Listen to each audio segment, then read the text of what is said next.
un estudio de casos de la percepción de la muerte en la población panameña. Es profesor de enseñanza media en filosofía de la Universidad Francisco Marroquín, Guatemala. Es técnico superior en religión y moral y ha realizado estudios de teología en Panamá y Guatemala. Y actualmente labora en la Oficina de Proyectos Especiales del Ministerio de Educación. A mi derecha tengo a Bhakti Sundar Goswami. Él es actualmente un destacado preceptor de la filosofía védica a nivel mundial, miembro prominente de la Sociedad Internacional para la Conciencia de Krishna, asociación que representa la milenaria tradición monoteísta de la India, conocida como Vaishnavismo. Es autor del libro Sila, ¿cómo se pronuncia? Sila Prabhupada en Venezuela. Bien, gracias. Desempeña una gran labor misionera dando conferencias y seminarios en Medio Oriente, India y en las Américas. Perfecto, tenemos, ¿verdad?, un profesor de filosofía panameño que ha estudiado teología, filosofía, a un representante de la religión védica, Krishna, ¿verdad?, de Venezuela. Y vamos a preguntarnos, ¿verdad?, sobre la tolerancia hoy día. El término tolerancia proviene del latín, ¿verdad? Tolerancia, ¿verdad? Y tenía esa connotación primeriza de soportar el dolor, soportar la vida, ¿verdad? Y hoy día, claro, tenemos ese término tolerancia. Y quisiera comenzar con usted, con usted. ¿Qué significa para usted hoy en día la tolerancia? ¿Qué significa? Bueno, buenos días tengan todos. Muchas gracias por estar presentes aquí y gracias a ustedes también por invitarnos a participar en este diálogo. Es un placer para mí. La tolerancia realmente es una virtud muy importante del ser humano, sin la cual no seríamos animales. O sea, si no tuviéramos un poco la actitud de perdonar pequeños errores de los demás, ¿no?, para poder convivir pacíficamente, sin mayor alteración o violencia, entonces el mundo sería peor de lo que está. Es una virtud que todo ser humano debe cultivar en todo ámbito, político, social, religioso, especialmente del ámbito religioso. Hemos visto que a través de la historia, por la falta de tolerancia religiosa, ¿no?, se ha matado gente, se ha quemado viva gente por falta de tolerar, ¿no?, que piense diferente a mí. Entonces el diálogo es muy importante para cultivar la tolerancia y tratar de entenderse mutuamente. Y no significa tolerancia, bueno, no me gusta, pero te aguanto, ¿no? O sea, no tampoco. Tratar de entender al otro, tratar de ver qué tenemos en común, eso realmente es verdadera tolerancia, ¿no?, en mi opinión.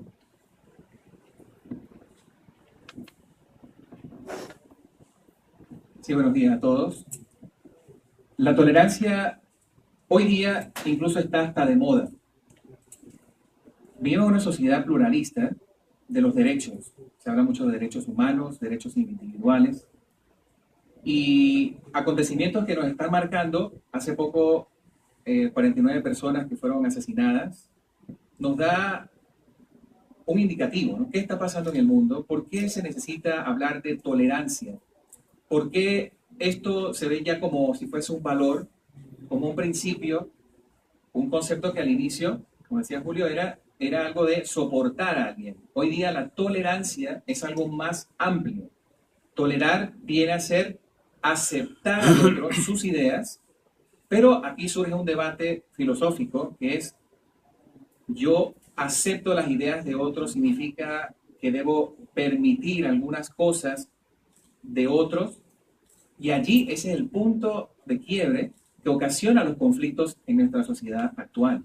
Si solo fuese tolerar, de respetar, de que cada quien haga lo que le parece, sería fabuloso. Pero en ese ámbito, ese aspecto entre lo que debe ser el que cada uno haga lo que desea, el individualismo, es allí donde entonces nos causa impacto la idea de tolerancia. Tenemos un concepto universal de lo que significa la tolerancia. Es algo de solo aguantar a otro, es algo de escuchar al otro, es algo para intervenir, o el término tolerancia simplemente es algo que ahorita, en la coyuntura política que tenemos social, sí, se habla de tolerancia, hay que aguantar al otro, hay que soportarlo, o es un término realmente que va a la esencia del ser humano, ¿no? Entonces pienso que ahorita, más que nunca, ese término nos va a ayudar en este conversatorio precisamente para poder aportar nuestras ideas en base a que puede ser incluso hasta un estilo de vida, utilizando este concepto de la tolerancia. Bien, nosotros hemos vivido ejemplos en la cultura occidental de intolerancia religiosa. También hemos vivido intolerancia laica. También. Por ejemplo, el marxismo es un buen ejemplo de una búsqueda absoluta de un tipo de sociedad de racionalidad que en cierta manera también es intolerante. ¿Cómo ustedes resuelven, teológicamente hablando, la relación monoteísmo y tolerancia? Es decir, sabemos que ahí hay un punto en común, ¿verdad? La creencia de un Dios único, ¿verdad? ¿Cómo ustedes resuelven teológicamente eso? A sabiendas de que también el laicismo también es intolerante, también puede ser y ha sido en la historia tremendamente intolerante también. ¿Cómo ustedes resuelven eso? Muy buena pregunta, muy interesante. Sí, en realidad, no solo en el ámbito religioso hemos visto intolerancia, también en el ámbito laico también se ha visto, ¿no? Especialmente en la parte política, social, ¿no? Entonces es muy importante tener unas ideas claras, universales, que se apliquen a todos los seres humanos, no importa cuál sea su religión, ¿no? O su creencia religiosa. En el sentido de que si hay una mente abierta para entender los conceptos de las demás personas y tener, digamos, unas bases, ¿no? de querer dialogar y entenderse. Entonces, en el ámbito religioso, por ejemplo, tolerancia significa que ya no te juzgo a priori antes de entender qué piensas tú, porque ha pasado y sigue pasando eso. Mucha gente nada más por la vestimenta o algo ya tienen, no, esto es del diablo, ¿no? Entonces, religión sin filosofía puede llevar al fanatismo o sentimentalismo. Yo creo en Dios, pero hago lo que me dé la gana. Mucha gente dice, soy católico, pero no practicante. Eso se ve en todas las religiones. Entonces, si queremos abrir nuestra mente a un diálogo que sea beneficioso para todos, tenemos que dejar los prejuicios de un lado y buscar entendimiento filosófico, racional, lógico, ¿no? Y para eso hay que partir del punto de que en el ámbito teológico Dios es uno solo. Dios no es hindú, no es cristiano, no es musulmán, no es hebreo, no es budista. Él es el origen del universo. Y el ser humano naturalmente indaga sobre su origen. ¿De dónde vine yo? ¿Qué hago en este universo? ¿Qué propósito tiene mi vida? ¿No? Eso es natural para todo ser humano, tener esa búsqueda de la verdad, tener respuesta a esos interrogantes. ¿Qué es la muerte? ¿Qué hay después de la muerte? ¿Por qué el temor a la muerte? Les cuento una anécdota, si me permiten. Mi maestro, que ese libro que escribí es una reseña de su visita a Venezuela en los años 70, 75 en particular. Se entrevistó con psiquiatras, profesores universitarios, grupos de yoga, grupos de metafísica, etc. Todos esos diálogos están ahí. Una mañana en el parque, caminábamos con él, y un estudiante le hizo un comentario. Dijo, maestro, mi profesor en la universidad me dijo que esa idea de que Dios existe se debe únicamente al temor a la muerte, ¿no? porque tenemos miedo a la muerte, por eso creemos en un ser superior, supremo. Entonces mi maestro le dijo, dígale a su profesor que si el problema es la muerte y por eso pensamos en Dios, entonces que Él resuelva el problema de la muerte y así no nos preocuparemos más por Dios. Pero que no nos pida dejar de pensar en Dios sin primero Él resolver el problema de la muerte. ¿Me explico? Entonces, eso es usar la razón, la lógica, el sentido común, ¿no? No dejarse llevar por lo externo. Ya juzgo a alguien por su apariencia, porque no me gusta, ¿no?, que lo haga diferente a mí. Entonces, eso existe mucho en la sociedad, en todas partes. Y eso es lo que hay que trabajar para eliminar eso. Y yo creo que este tipo de diálogo enriquece mucho, ayuda mucho a esa mutua comprensión. Sí, interesante. La relación entre Dios y la tolerancia. El monoteísmo, ¿no? El monoteísmo es precisamente la creación de una divinidad. Pero esa divinidad tiene que tener relación con los demás. Si no hay esa relación con los demás, ahí es donde caemos en la intolerancia. Sería una relación simplemente individualista que me aleja entonces de los demás. Creer en un solo Dios, necesariamente por medio de una doctrina, y como decía acá el maestro, es buscar la verdad. Y la búsqueda de la verdad, si no la busco de sincero corazón, se convierte en fanatismo. Y es ahí donde la filosofía, que aquí quiero hacer un comercial, lamentablemente la filosofía a veces ha tenido mala fama, de que es muy difícil, de que solo los intelectuales, cuando no, la filosofía en esencia es la búsqueda de la verdad. La filosofía es la búsqueda de los principios, la filosofía es algo hermoso, pero se ha como sacado del ámbito diario. Todos hacemos filosofía todos los días. Entonces, esta oportunidad de hablar de la tolerancia en base a esa relación con la divinidad es precisamente ese espíritu de buscar la verdad en el otro. Yo no puedo hablar de una divinidad y verme de forma egoísta, sino que soy un ser relacional con mi entorno, mi mundo, mi espacio, la familia, la política, y desde allí vamos construyendo una sociedad sin caer en la intolerancia, de la cual parece mentira, pero a pesar de tantos años, la estamos viviendo. Cada vez que uno se radicaliza en lo que cree o piensa y no tiene esa amplitud mental, caemos entonces en la intolerancia. Y no hace falta caer en una intolerancia violenta, física, sino una intolerancia puede ser psicológica con nuestra propia familia. Todas las familias nosotros tenemos personas diferentes. Ahora que están de moda tantos movimientos, pensar diferente a veces nos puede alejar. Y es lo que no debe ocurrir, que es lo que estamos haciendo en este diálogo, es tratar de llegar a puntos comunes, que cómo podemos vivir en esta sociedad, una sociedad de consumo, donde estamos buscando la armonía, el ambiente, pero todos sabemos, hablamos de la verdad, pero ¿qué se hace en nuestros gobiernos? ¿Qué hacen los seres humanos? ¿Qué hacemos nosotros para cambiar ese entorno? Entonces la filosofía nos ayuda precisamente a salir de mi yo y reflexionar sobre el ambiente, mi entorno, y eso es realmente lo que me va a permitir dar el salto hacia la tolerancia, aceptar al otro con sus virtudes, defectos y capacidades de poder trascender su humanidad. Bien, eso es un punto, ¿no? Estamos de acuerdo, la verdad, como un punto en común. Hubo un filósofo, Nietzsche, que ustedes conocen muy bien, se preguntó en su momento, bueno, ¿y qué es la verdad? Es decir, la verdad es toda una discusión filosófica, ¿verdad?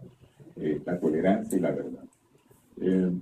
Como ustedes muy bien saben, la historia de la tolerancia en la cultura occidental es particularmente interesante, ¿verdad? Es decir, no siempre fuimos tolerantes. Hemos tenido historias de intolerancias terribles en la Iglesia Católica, por ejemplo, ¿verdad? En el Medioevo, en la Inquisición, hemos tenido momentos de intolerancia terribles.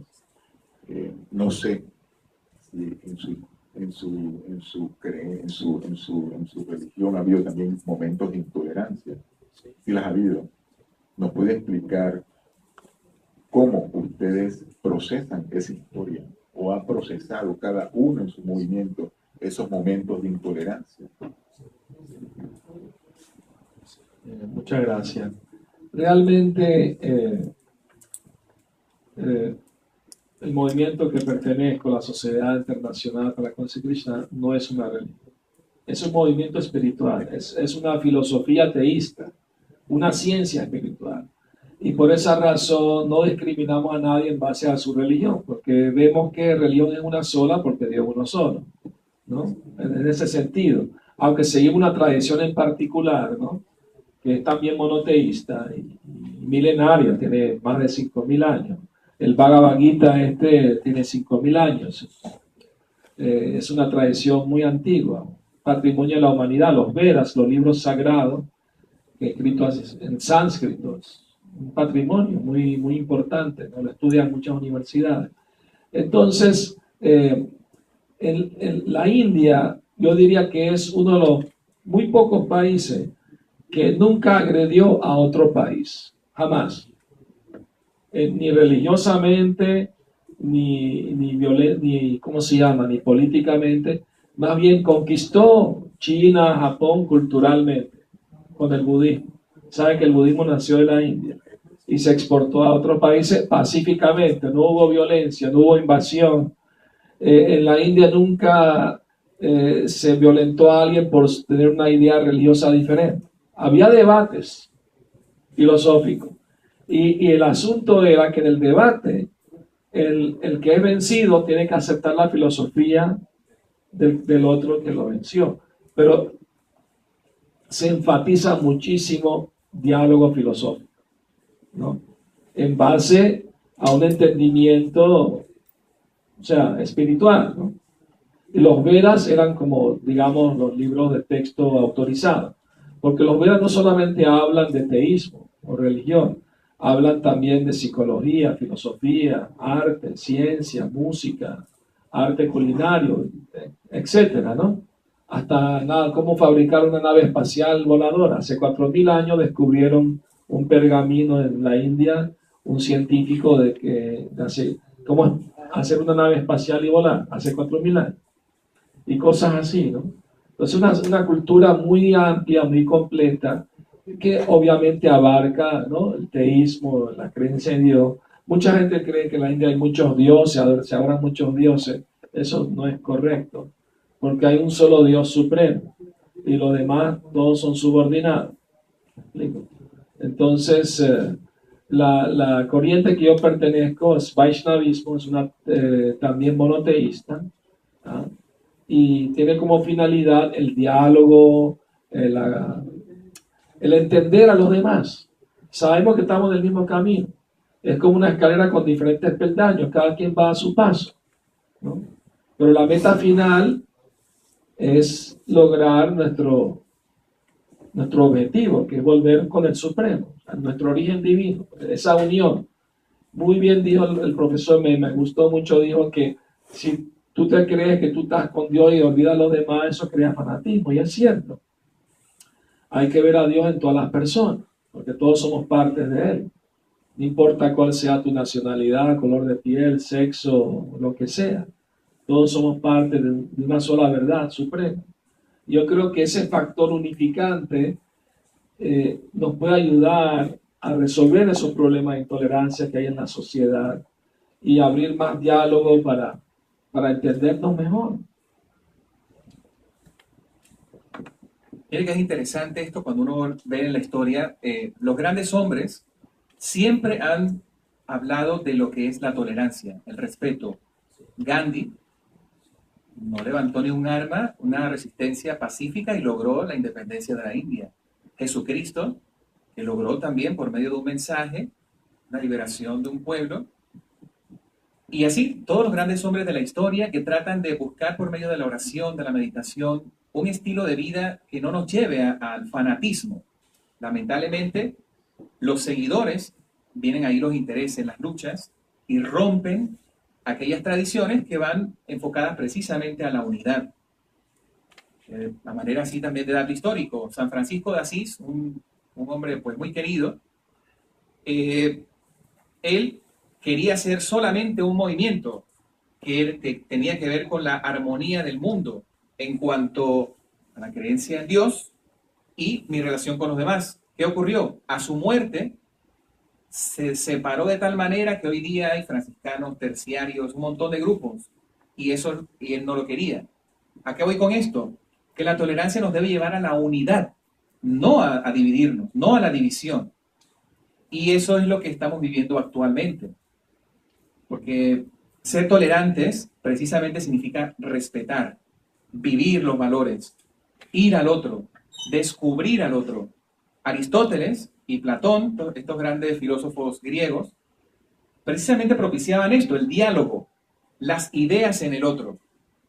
Hoy día es muy común porque estamos en una ciudad como que todos quieren hablar, todos hablan. Comentábamos hace poco el silencio. Cuando uno llega a un sitio es muy difícil que la gente haga silencio. Todos queremos hablar, decir, comentar, hablar de nuestras experiencias, pero ¿quién se toma el momento para meditar? ¿Qué hago yo en el universo? ¿Qué hago en el mundo? ¿Cuál es mi papel? La oración. Y si nos damos cuenta, todos los grandes movimientos también utilizan la oración como un medio de acercarse a Dios, de entrar en paz, en armonía e interactuar con el universo. Entonces, precisamente esto de la tolerancia nos lleva a aceptar, a asumir al otro, ver los valores, y esto nos incluso hasta nos ayuda a la dignidad de cada ser, a descubrir el valor que tiene el otro. Porque hablar de tolerancia sin ver el valor humano de cada persona, no importa la raza, no importa el pueblo, no importa la creencia, sino que importa el ser humano como tal, esa dignidad. Miren qué término más hermoso cuando uno habla de tolerancia, que implica una serie de valores que nos enriquecen como personas. Y gracias a Dios, o gracias a todo este debate, a todos estos movimientos históricos, estamos hoy día sentados dialogando. ¿Cuándo se había visto que actualmente se reuniesen grupos que históricamente opuestos? El Papa Francisco se ha reunido con musulmanes, se ha reunido con judíos. Los movimientos cada vez están más cerca, buscando puntos de encuentro. De hecho, cuando fui a México le regalamos este libro que tengo aquí y lo aceptó con mucho gusto. Hasta el Vaticano sacó una foto y lo puso en su periódico. Exactamente, o sea, el respeto, oye, pensamos diferente, pero nos une, somos seres humanos, la creencia, o sea, todo eso es muy enriquecedor a la hora de tener pues estos tipos de diálogos.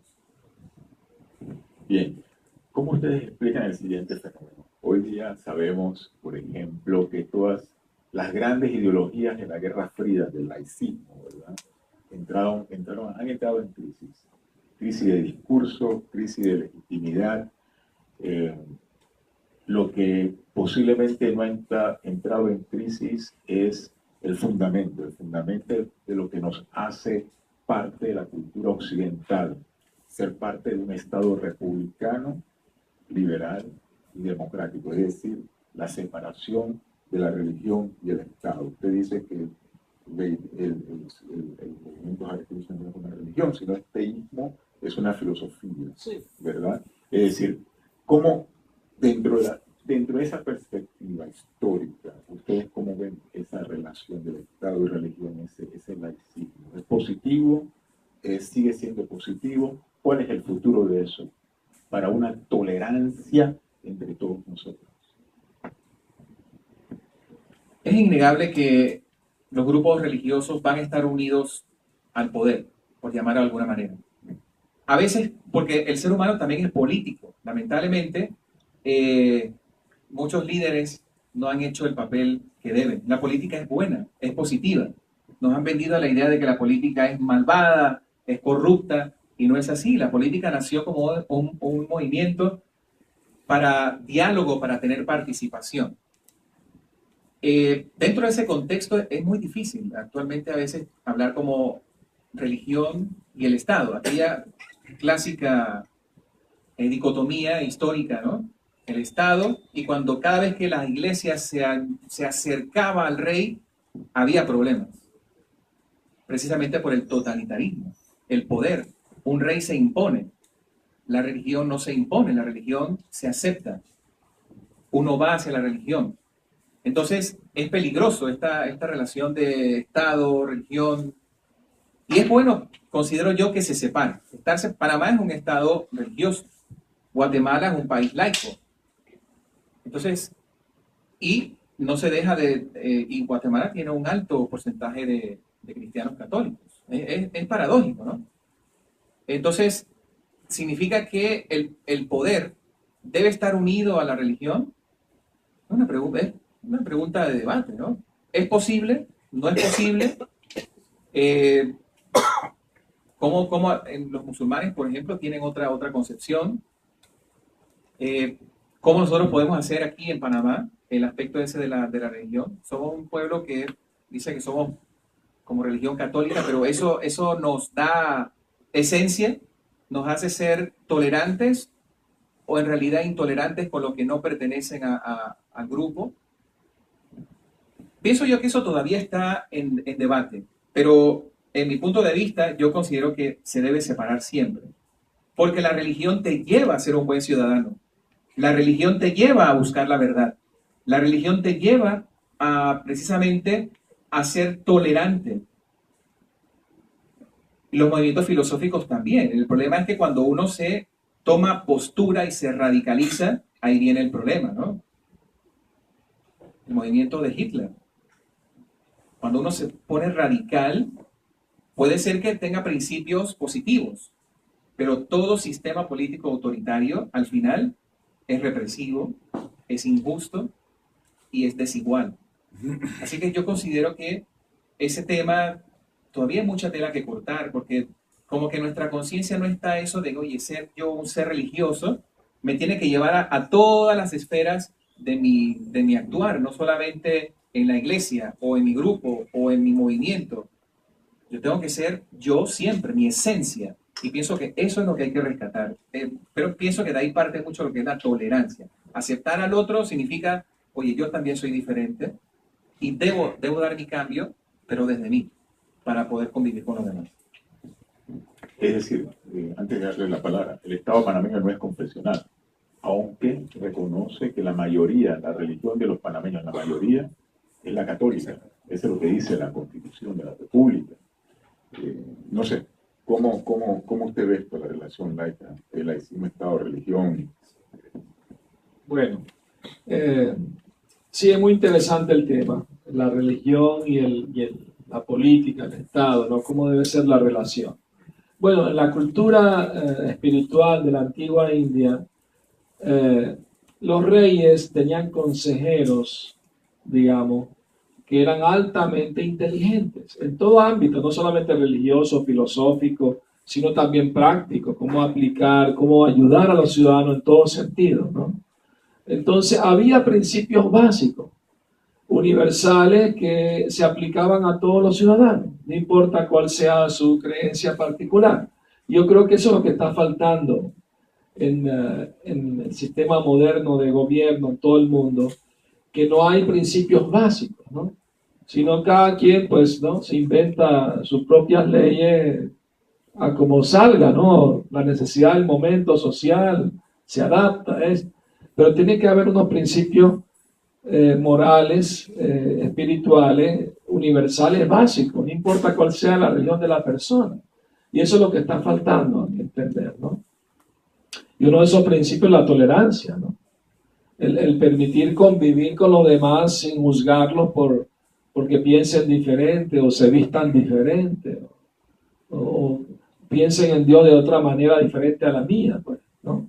Porque a fin de cuentas nuestra esencia es ser un ser espiritual, no somos estos cuerpos físicos. Cuando el cuerpo muere, el alma no muere, el alma es eterna. Entonces, si tenemos una base filosófica, espiritual, entonces ya no estamos viendo al otro que si es cristiano, yo soy hindú, este es musulmán, este es hebreo, este es lo otro. Eso es externo, en realidad es algo externo.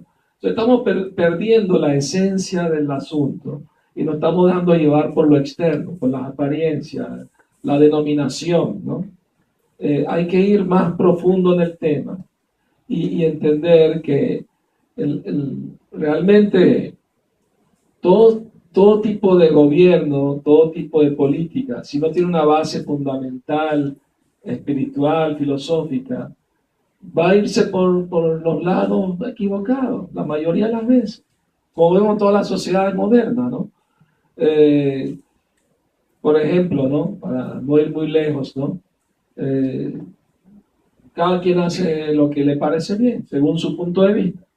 como ha habido conflicto en el mundo occidental entre religión y Estado, ¿no? Porque en un cierto periodo de la historia los gobiernos eran controlados por la religión.